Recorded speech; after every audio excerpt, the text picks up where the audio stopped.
Hello, my beautiful friends, and welcome to Tailor Made Beauty by Kris. Today I'm doing something a little different. I'm gonna answer some questions. You know those tag videos? Well, I went and I searched out some of those just as a way for at least you to get to know me a little better. So let's start. The first question says, what kind of eye primer do you use and why? Liquid eye primer or shadow stick?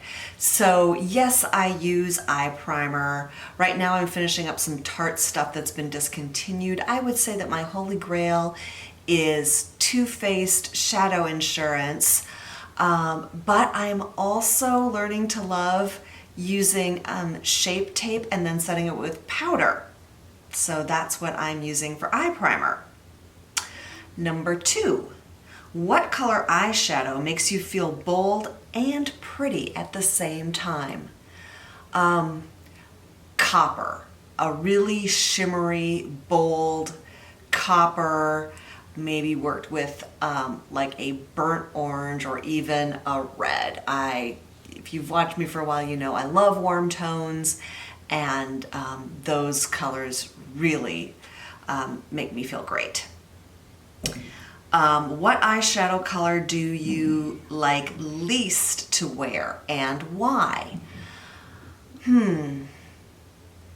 I would say probably, I was gonna say blues and blacks, although, you know, I've got this Charlotte Tilbury blue that I don't wear it often, but I do love to wear when I wear it. And black, I would never use black like as eyeshadow, but I work it into my lash line to give me some more detail there. So I guess maybe in general, cool colors. I can wear them, I just don't like them as much on me as I do warm tones. Do you wear liquid or pencil eyeliner, black or brown liner? I don't wear eyeliner on my lid, so I don't apply it above my lash line or below my lash line. It's just a little too harsh, and since my eyes, very little of the movable part of my eyelids show when my eyes are open, you probably can see that, I don't like taking that space up with an eyeliner. I used to tightline quite a bit, where you put the eyeliner under your lashes, like kind of between your waterline and your lashes, but I've been having some dry eye issues with my right eye, so unless it's a special occasion, I've even stopped doing that. CoverGirl or Maybelline mascara? Come on, you know you are one way or the other. Wow, I don't think I own either CoverGirl or Maybelline mascara. I will say that my two current holy grails are the Milk Kush and the Hourglass Extreme. I absolutely love those mascaras. And Monsieur Big by Lancome is always you know, never have to worry with that mascara. If you could have your brows permanently done or not wear any blush for the rest of your life, which would you choose? If permanently done means I don't have to go get them threaded and don't have to tint them anymore, I would definitely choose brows. As I mentioned just there, I get my brows threaded because I use Retin-A on my face, so I can't wax, or if I'm gonna wax, I have to stop for like 7 days before I get my brows done. And threading is just where they literally wrap thread around it, tighten the thread, and then rips the hairs out. So I get that done, and then if you've seen my video, you know I tint my brows myself. And plus, I think it's fun to change blush colors based on the other makeup or what I'm wearing, what the weather's doing.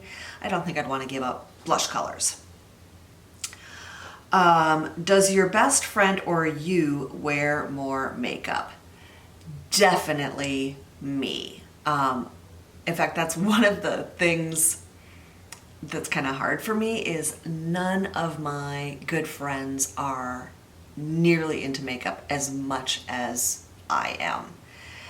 And that's kind of a bummer, because when I really want to go shopping with somebody, it's not going to be for makeup, although maybe that saves me money. Who taught you how to do makeup? I am self-taught. I started watching YouTube videos about 2.5 years ago, and it was a slippery slope.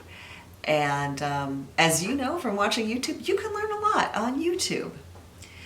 Are you a fan of cream products? Blush, bronzer, contour, why or why not?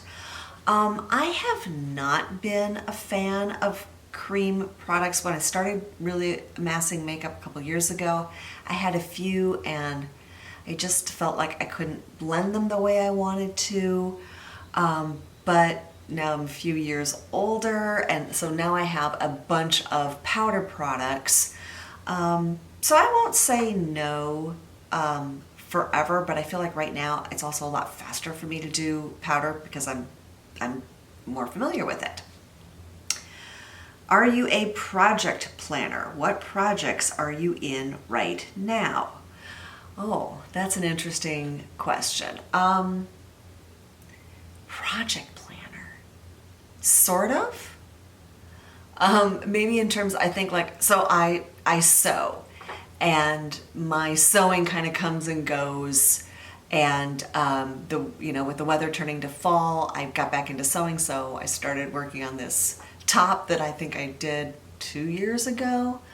I just finished a quilt for my daughter, and so it was really fun to go to the fabric store yesterday and buy a bunch of fabric to make a quilt for the master bedroom.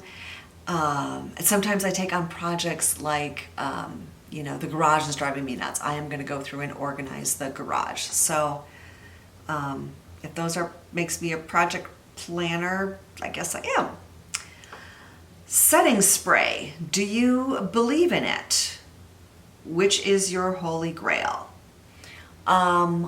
Yes, I believe in it. I like it because I think not only does it help my makeup last longer, sometimes if I've started to feel too dry, it'll give me back some moisture.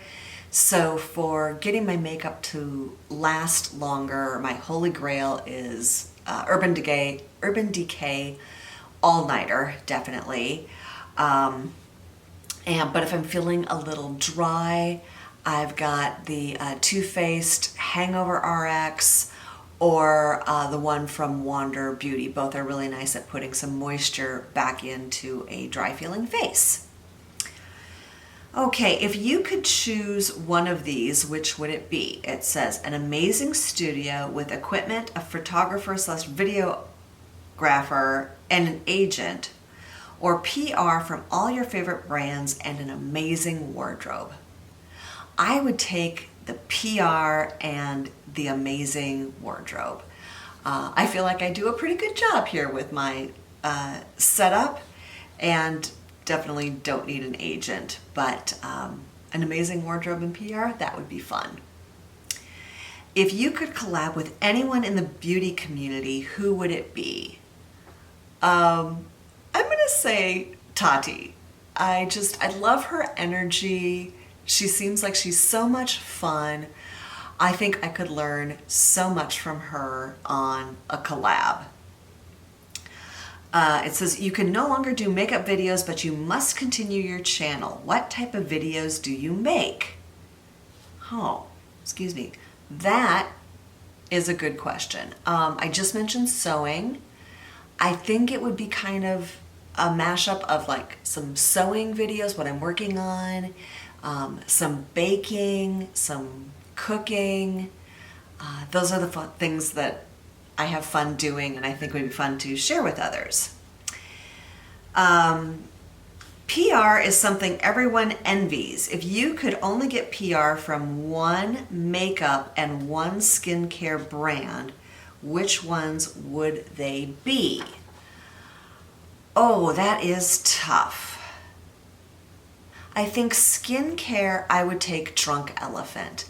I like their products, but it is at an expensive price point, and I have found reasonably priced items in other brands that give me similar results. And makeup, that's tough. It's like, do I go with a brand that I love, or do I go with a brand that's like often bringing out new things so I get new things frequently? Gosh, I'm Rolodexing between like Natasha Denona because I love her palettes, but they're too expensive for me. Pat McGrath because she does a great job with lip colors and palettes. And I liked her foundation. Or something like Tarte or Too Faced because they just crank out so much product. Ooh. I'm gonna say Pat McGrath. Okay. Back to collabs. You can collab with one brand, but it cannot be either of the brands you chose PR from. All right, so then I would definitely collab with Natasha Denona. That would be amazing. All right, so there you go. You learned a little bit more about me. If you liked it, give it a thumbs up. If there's something you want to know, go ahead and ask it below. Maybe I'll do another one of these in the future and I can answer your questions. Thanks so much for joining me and have a really great day.